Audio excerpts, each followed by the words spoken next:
Okey. Assalamualaikum dan selamat pagi murid. Waalaikumsalam cikgu. Murid-murid sihat ke hari ni? Alhamdulillah sehat. Alhamdulillah. Cikgu nak pesan musim-musim COVID ni kamu semua jangan pergi sangat dekat kawasan-kawasan yang ramai orang tahu sebab sekarang COVID makin ramai jadi kena jaga kesihatan dan keselamatan. Okey. Kamu semua ingat tak minggu lepas cikgu ada suruh kamu baca dan hafal satu tajuk dalam persediaan menjadi seorang usahawan tu. Semua ada baca dan hafal tak? Ada cikgu. Okey, sekarang kita teruskanlah dengan pembelajaran kita hari ni. Cikgu harap yang baca dan hafal tu alhamdulillah lah. Yang tak baca dan tak hafal tu cikgu dah bagi akronim yang boleh buat kamu mudahlah nak ingat tajuk ni. Okey, hari ni kita akan belajar pasal persediaan menjadi usahawan. Next. Okey, apa yang cikgu nak kamu semua di akhir pembelajaran hari ini, cikgu nak kamu semua boleh menyatakan faktor penyumbang untuk memulakan perniagaan dan kamu semua boleh menghuraikan faktor penyumbang untuk memulakan perniagaan. Kamu kena ingat tahu dua benda. Kamu boleh menyatakan faktor penyumbang dan kamu boleh menghuraikan setiap faktor-faktor penyumbang tersebut. Okey, seterusnya. Okey, ini adalah akronim yang cikgu telah buat untuk memudahkan kamu semua untuk menghafal apakah faktor-faktor penyumbang untuk memulakan perniagaan ni. Okey, akronimnya adalah dua lelaki di kedai makan suka pandang belakang. Okey, untuk dua lelaki tu cikgu simpulkan 2L yang ada dalam faktor yang ada dalam faktor permulaan untuk menjadi seorang usahawan ni iaitu lokasi dan latihan. Untuk K, kedai, cikgu untuk K adalah kemahiran, M makan adalah modal, L suka adalah stok, P pandang adalah pemasaran dan B belakang adalah bantuan profesional. Jadi kamu semua kena ingat faktor penyumbang untuk memulakan perniagaan. Kalau contohlah ada soalan, bila ada soalan dalam peperiksaan, nyatakan faktor penyumbang untuk memulakan perniagaan ni, kamu boleh ingat dua lelaki di kedai makan suka pandang belakang. Jadi kamu boleh tahu dua L tu apa, K tu apa, M tu apa, S tu apa, P tu apa, B tu apa. Okey, boleh faham tak semua? Faham cikgu. Okey, kalau macam tu cikgu bagi masa kamu 1 minit lah untuk kamu hafal. Boleh tak?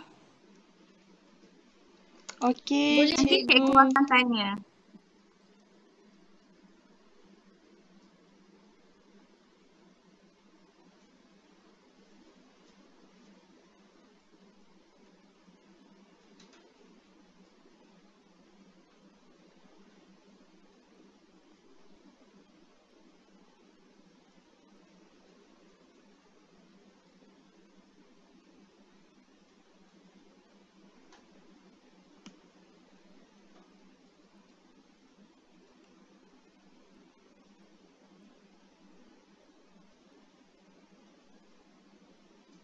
Kamu semua okey ke? Boleh terima tak?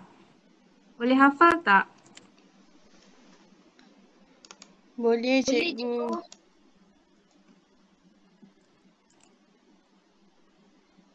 Okey, sambil-sambil tu cikgu nak pesan kamu semua kena banyakkan cipta sendiri akronim untuk kamu semua mudah ingat. Sebab biasanya kalau dalam peperiksaan ni fakta merupakan sesuatu yang sangat penting sebab fakta sahaja kamu boleh dapat markah. Jadi bila kamu ingat fakta, kamu akan boleh tangkap apa huraian yang kamu nak jelaskan untuk fakta tersebut.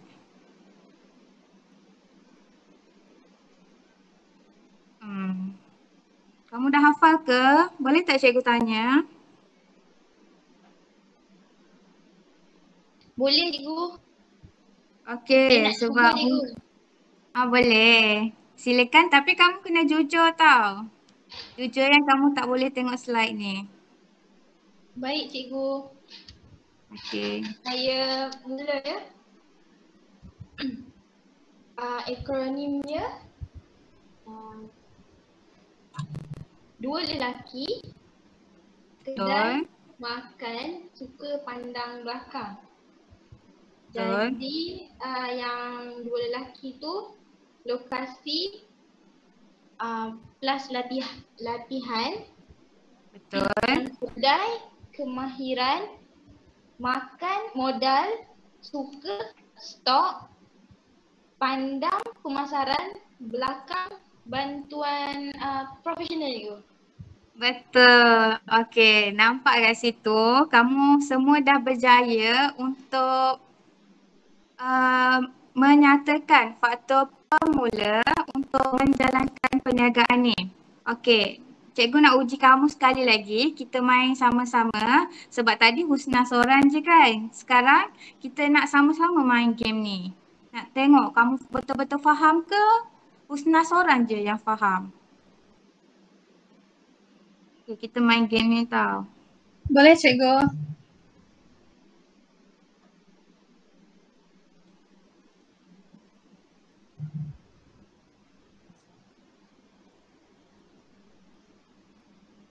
Yang ni ke cikgu?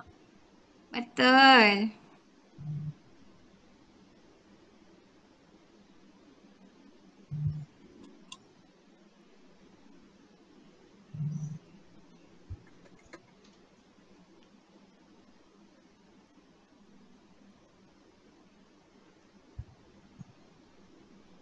Kawan-kawan, jom bantu saya. Boleh basahkan lagi tak? Boleh? Okey. Ni adalah permainan untuk kamu cari faktor-faktor yang menyumbang untuk memulakan perniagaan. Kalau kamu semua boleh ingat faktor-faktor tu, insya-Allah kamu boleh jawab. Boleh cari kat mana perkataan-perkataan tu bersembunyi. Jom kita main sama-sama. Saya dapat pemasaran atas sekali. Pandai. Semua sekali ada 7 kan? 1 dah jumpa, Ya. tinggal 6 lagi. Yang kedua, siapa boleh? Saya bantuan profesional. Pandai.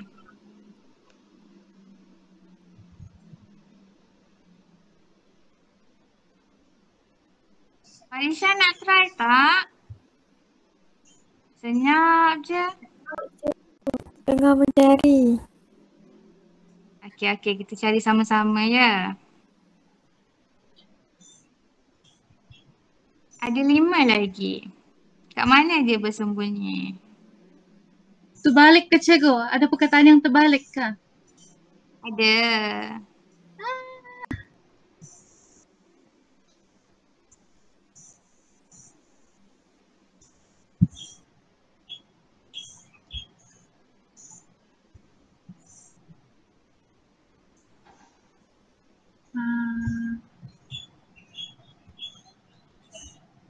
Oh, saya jumpa kemahiran. Mana? Daripada kanan, yang huruf O tu, paling bawah huruf O. Kanan, paling bawah huruf O. Tak apa, tengok O je, yang barisan paling bawah sekali O. Naik ke atas nampak K kan? Okey, dia menyiring ke kiri. Pandai. Jadi kamu dah dapat kemahiran, dah dapat pemasaran dan dapat bantuan profesional. Jadi ada 4 lagi. Ingat tak? 2 lelaki, maknanya ada 2 L. Ya. Duduk di kedai makan, suka pandang belakang. Pandang belakang. L kamu tak jumpa lagi. Tengah cari. Saya dah jumpa. Saya jumpa modal. Dekat bawah pemasaran tu. Bawa pemasaran, modal. Tu. Saya jumpa lokasi dekat barisan yang ke 1, 2, 3, 4, 5, 6, 7, 8, 9, 8. Sekejap. Tadi mana bawah. Bawah Kal. Bawah. L. Yeah. Okey. Pandai. Lagi ada berapa lagi? Ada 2. 2 lagi. Latihan dengan stop.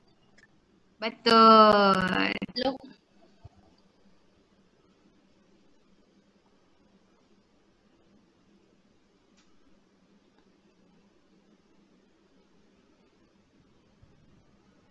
Cari.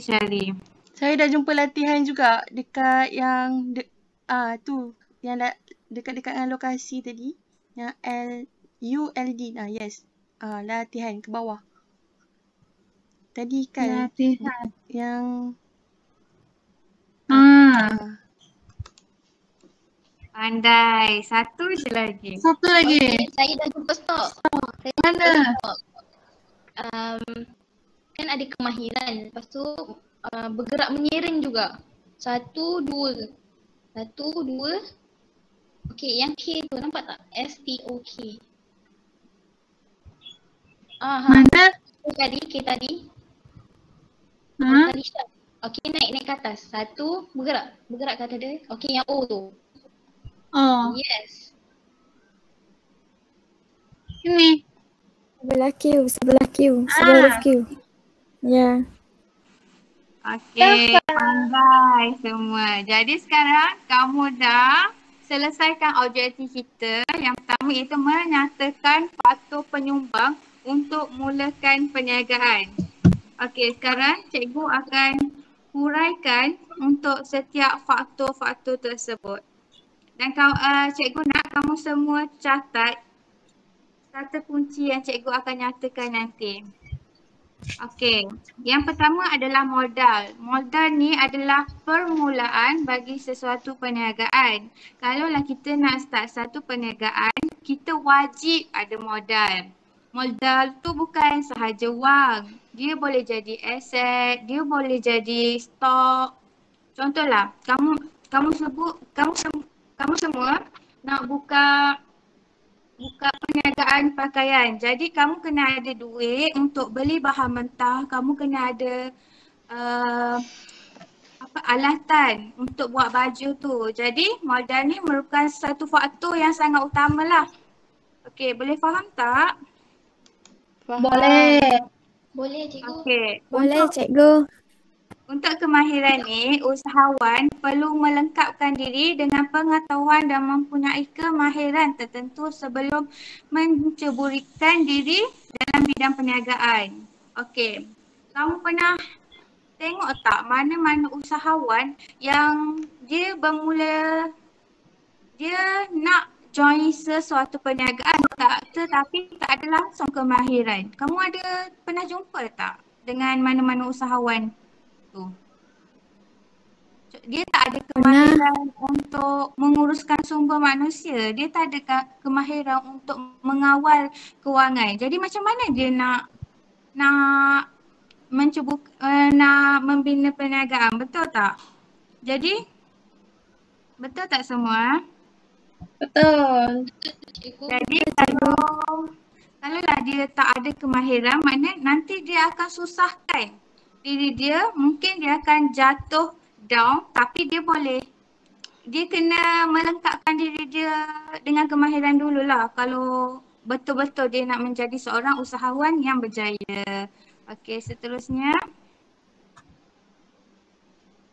Okey, lokasi. Lokasi ni adalah faktor yang paling penting juga tahu sebab dia kawasan yang strategik dapat mencapai sasaran jualan yang tinggi. Contohlah, kamu semua nak buka cawangan franchise, McD ke, KFC ke, tapi kamu nak buka dekat kampung, dekat tak ada orang. Kamu rasa perniagaan tu akan berjalan lancar tak? Akan dapat untung tak? Tak cikgu, sebab tak ramai orang. Orang tak tahu kewujudan franchise. Betul. Jadi perniagaan-perniagaan tu kalau nak betul-betul untung, kita kena buka dekat kawasan yang ramai orang. Lepas tu berhampiran dengan pelanggan dan pembekal supaya kita dah mudah untuk dapat bahan mentah tu. Lepas tu kena ada infrastruktur dan mudah untuk pelanggan-pelanggan ni pergi ke tempat kita. Okey, yang seterusnya adalah stok. Stok ni adalah barang yang disimpan untuk dijual. Contohnya lah, stok ni dia ada dua jenis, stok bergerak pantas dan stok bergerak perlahan. Untuk stok bergerak pantas ni, dia macam barang keperluan harian kita. Siapa boleh bagi contoh? Alisha nak bagi contoh tak? Stok bergerak pantas tu macam ni kan cikgu, beras, gula yang cepat habis. Jadi kalau nak jadi usahawan ni, contohlah kamu nak buka perniagaan peruncitan. Jadi kalau kamu tahu gula, garam, beras tu memang cepat habis, jadi kamu kena ambil stok yang banyak. Walaupun banyak, dia cepat habis, jadi benda tu tak akan menjejaskan kewangan kamu lah, tak akan menjejaskan inventory kamu. Dan stok bergerak perlahan ni seperti kamu boleh tak bagi contoh tak siapa-siapa? Perabot, Barang mewah cikgu. Betul. kereta. Jadi kalau cikgu nak tanya kamu semua, kalau macam iPhone yang baru keluar tu, dia bawah jenis stok bergerak pantas ke stok bergerak perlahan? Saya Stok rasa bergerak perlahan. perlahan. Kenapa kamu cakap dia bergerak perlahan? Sebab harga dia cikgu yang mahal. Betul. Maksud tak semua orang mampu memilikinya. Betul. Jadi kamu boleh bezakan lah macam mana stok yang bergerak pantas dengan macam mana stok yang bergerak perlahan. Okey, seterusnya. Latihan. Latihan ni mengaplikasikan ilmu yang dipelajari dalam perniagaan. Jenis latihan tu pengurusan aliran tunai. Contohlah, kalau kamu pergi masuk dalam sesebuah syarikat, kamu akan, kalau kamu tak tahu sesuatu kemahiran tu, syarikat akan hantar kamu untuk dapatkan latihan tak? Buat. Ada cikgu buat. Ada. Kenapa? Nak tambahkan kemahiran. Betul. Supaya pekerja-pekerja yang berada bawah syarikat tu dapat kemahiran yang baru. Lepas tu bila pekerja-pekerja tu dapat macam kemahiran, dapat latihan demi latihan demi latihan, dia akan menjadi makin pakar lah. Contohnya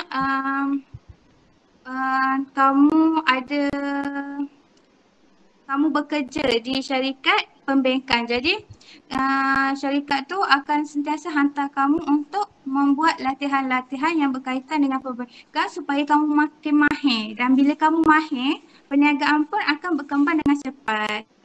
Okey. Settle yang latihan. Boleh faham tak semua? Boleh. Faham. Okey. Boleh cikgu. Boleh.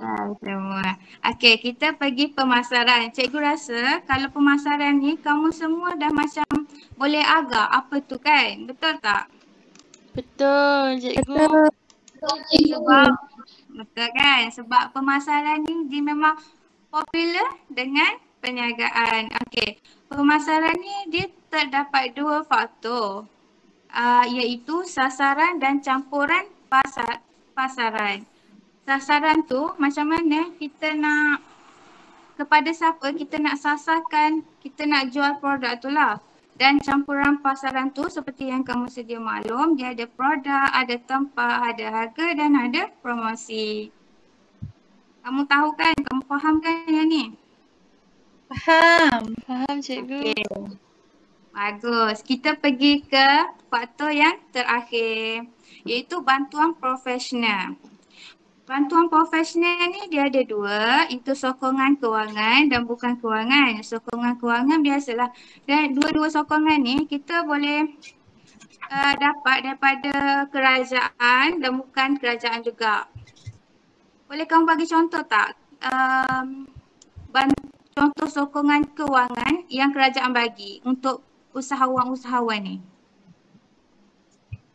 Mara, cikgu. Pandai. Okey, nampaknya kat situ kamu betul-betul dah faham untuk setiap huraian, untuk setiap faktor penyumbang untuk memulakan perniagaan. Betul tak kamu faham semua? Kamu boleh, kalau macam masuk exam, kamu boleh jawab. Kalau bantuan profesional ni, dia macam ni, macam ni, macam ni. Contoh dia macam ni, macam ni, macam ni. Boleh tak kamu buat macam tu? Boleh. Boleh, cikgu. Alhamdulillah. Nampaknya memang kamu dah pandai lah kan? Jadi kita main satu lagi game, nak tak? Nak. Nak. Jom. Let's play a game.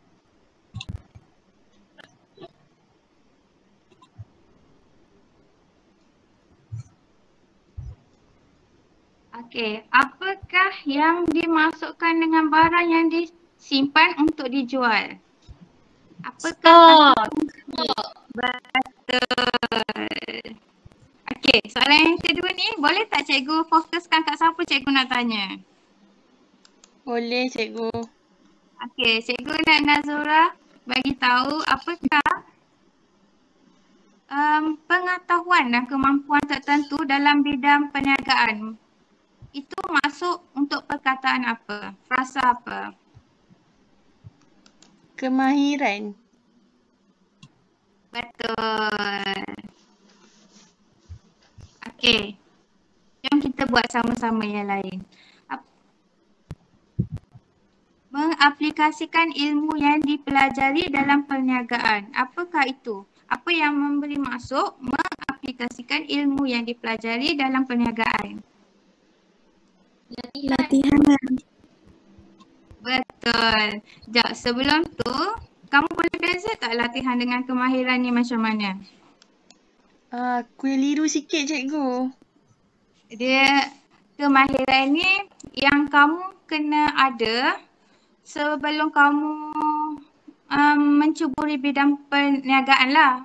Kemahiran apa yang kamu kena ada? Kemahiran pengurusan sumber manusia. Kamu kena tahu mengawal kewangan semua tu lah. Tapi kalau latihan ni, macam mana kamu mengaplikasikan ilmu yang dipelajari tu? Kalau kemahiran ni, dia pengetahuan tak ada. Kalau latihan ni, macam mana kamu mengaplikasikan ataupun kamu pergi untuk belajar sesuatu. Faham tak? Okey, faham cikgu. Okey. Seterusnya, apa yang dimasukkan dengan strategi, proses atau kaedah yang berkesan untuk salurkan barang dan perkhidmatan daripada pengeluar kepada pengguna? Pemasaran. Betul. Sebab yang ni kamu dah betul-betul tahu kan, sebab dah familiar dah. Lepas tu, apa sokongan kewangan dan bukan kewangan yang diberikan oleh kerajaan dan badan berkanun kepada usahawan? Bantuan profesional. Pandai. Okey, ada dua lagi. Siapa nak jawab? Cikgu nak bagi personal kat siapa-siapa yang nak jawab. Permulaan bagi sesebuah perniagaan, apa tu? Modal. Pandai. Dan last sekali adalah kawasan yang strategik dapat mencapai sasaran jualan yang tinggi. Okey. Nampak gayanya? Betul. Kamu boleh menjawab dengan betul lah. Maknanya kamu betul-betul dah faham lah tajuk ni. Jadi kedua-dua objektif cikgu dah tercapai lah. Maknanya kamu boleh menyatakan faktor pemula untuk memulakan perniagaan dan kamu boleh menghuraikan setiap faktor-faktor yang menjadi penyumbang untuk memulakan perniagaan. Okey. Sebelum kita mengakhiri kelas ni, cikgu nak minta 2 orang untuk bagi refleksi tentang aktiviti kita hari ni. Adakah kamu suka ke, tak suka ke? Kamu faham ke, tak faham? Kamu boleh bagi tahu cikgu. Okey, cikgu minta 2 orang wakil. Ada tak siapa-siapa nak jadi wakilkan? Okey, cikgu panggil lah. Farisha, boleh tak kamu bagi satu refleksi? Okey, boleh saja. Okay, hari ni saya belajar, saya tertarik dengan pengajaran ni sebab ada akronim. Akronim tu membuatkan saya ingat fakta-fakta. Itu je cikgu. Okey. Yang seorang lagi cikgu minta bagi refleksi. Siapa-siapa? Ada tak? Ya cikgu, saya pun belajar sama dengan Farisha tadi. Saya tertarik dengan akronim yang cikgu bagi, itulah macam 2 lelaki di kedai makan suka pandang belakang. Jadi saya boleh ingat faktor penyumbang tu sampai bila-bila. Okey. Dan kalau kamu boleh tahu boleh faham untuk kedua-dua, kamu boleh menyatakan dan kamu boleh menghuraikan tu, alhamdulillah lah. Kita boleh habiskan kelas kita sampai kat sini, tapi cikgu nak kamu buat bacaan awal untuk tajuk kelebihan berniaga sebagai satu peluang kerjaya dan cikgu akan tanya kamu sebelum memulakan kelas pada minggu hadapan. Okey, terima kasih semua. Terima kasih cikgu. Assalamualaikum. Waalaikumsalam.